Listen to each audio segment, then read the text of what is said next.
Everyone, कैसे हो आप सब। तो मैं होली का व्लॉग डाला है आज मैंने एक दिन बाद, क्योंकि मेरे पास टाइम नहीं था। एंड मैं रेडी हो चुकी थी, ऑयलिंग कर चुकी थी अपने बालों में। एंड मैं रेडी थी अपने बहन को कलर लगाने के लिए। इससे पहले मैं भगवान जी को थोड़ा लगा देती हूँ, मेरी माँ काली और कृष्ण जी को। एंड उसके बाद ये लोग मेरे पे प्लान कर रहे थे कि मेरे को कैसे लगाएंगे, और मैं ये सोच रही थी कि मैं इनको कैसे लगाऊंगी। बट फाइनली इन्होंने मेरे को पहले ही थोप दिया एंड इतना सारा कलर लगा दिया। इन सब ने मिलकर मेरे पे अटैक किया। एंड आप देख सकते हैं मैं लाल और नीली कैसे हो गई थी। एंड ये सब मेरे पे अटैक ही करे जा रहे थे। थैंक गॉड मैंने अपने कपड़े चेंज कर लिए थे, क्योंकि मैं चाह रही थी कि मेरे गंदे पुराने कपड़े ही ख़राब हो। एंड फिर मैंने भी अटैक कर ही दिया इनके ऊपर। लेकिन मुझे ये डर था कि भाई मेरे पर्दे वर्दे ना ख़राब हो जाए। इन लोगों ने वैसे दीवारें ख़राब कर दी थी। और मेरी भतीजी और ये मेरे भतीजा और मेरी भांजी दोनों अटैक कर रहे थे। एंड देखो मैं कितनी खूबसूरत लग रही हूँ। एंड इसके बाद हम लोगों ने सोचा चलो फ़ोटोज़ खींचते हैं। फिर हम लोग सोच रहे थे कैसे फ़ोटो खींचे। मैं कह रही थी मेरे फ़ोन से फ़ोटो खींचो, ये कह रही थी मेरे फ़ोन से फ़ोटो खींचो। उसके बाद फिर मेरी बहन अपने घर के लिए जाने के लिए रेडी थी। एंड देखिए कितना अच्छा मौसम हो रहा था। फिर हमने होली दहन देखी। फिर उसके बाद मैं नेक्स्ट डे, होली के डे, मैं अपनी एक फ्रेंड के मतलब घर के पास ही रहती है, 2-3 घर छोड़ के, जो मेरे साथ जिम जाती है, मैंने उसको कलर लगाने की सोची। वैसे मैंने पहले ही अटैक कर दिया था उसको पीछे छुप कर, लेकिन फिर उसने बोला कि मैं करूँगी, अब मैं लगाऊंगी।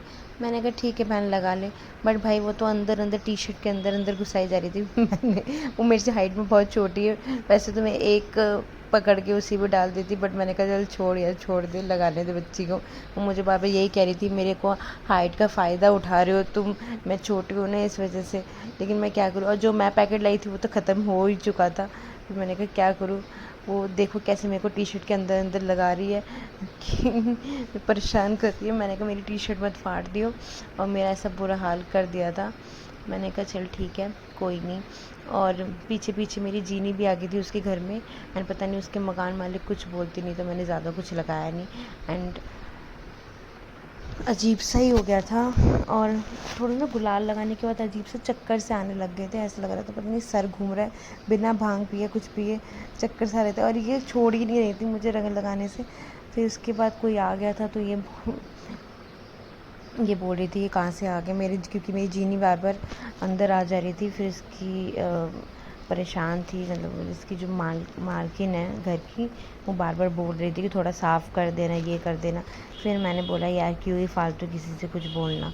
फिर उसके बाद उसकी मालकिन चले गई थी, तो फिर हमने बोला चल अब कंटिन्यू करते दोबारा से। फिर मैं घर पे आई थी, मुझे पक्का रंग लगा दिया मेरी भाभी ने। एंड ये देखो ये खुद भूतनी बनी बैठी और ये सोचा मेरे को भी बनाएगी। बट मैंने अच्छे से नहा धोकर फ्रेश हो गई थी। एंड देखी बिल्कुल रंग चला गया था, क्योंकि मैंने ऑयलिंग कर ली थी पहले अपने फेस पे भी। एंड अब मैं बिल्कुल फ्रेश फील कर रही थी। इतनी गर्मी हो रही थी गाइस, अभी से इतनी गर्मी हो रही है, बाद में क्या होगा देखी हाल। तो बाय, नेक्स्ट ब्लॉग में मिलते हैं, टाटा।